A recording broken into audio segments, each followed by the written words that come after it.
بيكم في قناتنا وتلك كانت قصتي. لو عندكم أي مشكلة ومش لاقيين لها حل يا ريت تبعتوها لنا تحت في صندوق التعليقات أو على صفحتنا على فيسبوك، وبإذن الله نلاقي لها حل. وما تنسوش تعملوا لايك وسبسكرايب علشان قناتنا تكبر بيكم.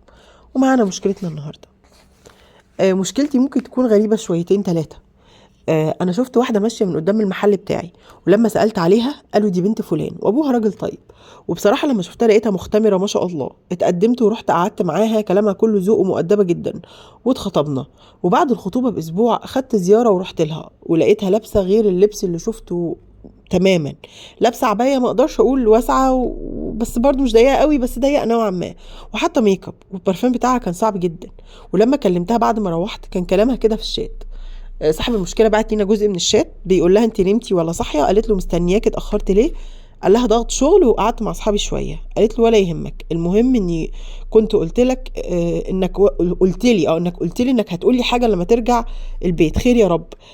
فقال لها ان ريحه البرفان بتاعك صعبه جدا وانا اسف كده مش هينفع نكمل.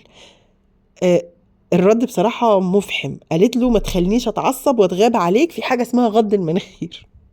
هي كمان مقتنعة جدا باللي بتقوله، خلقها ضيق وصوتها عالي. بالله عليكم، في حاجة اسمها غض المناخير؟ علشان انا من اول موقف مش مستحمل، وهتصل بيها دلوقتي هقول لها كل شيء اسمه ونصيب.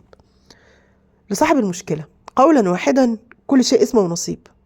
لان انت بتبني حياة ولفت نظرها لحاجة معروفة وليها حكم شرعي، فهي بتجادل في ايه؟ وكمان بتهددك لا تتعصب وتتغاب عليك. اعتقد ده مش اسلوب حوار بين اتنين لسه في اول قعدة، او حتى لسه مخطوبين جديد. ومجرد ان احنا اختلفنا استخدم الاسلوب ده. الحياة فيها اختلافات كتير جدا، فلازم يكون في حتى اسلوب حوار راقي. وفي النهاية بتمنى لك حياة سعيدة.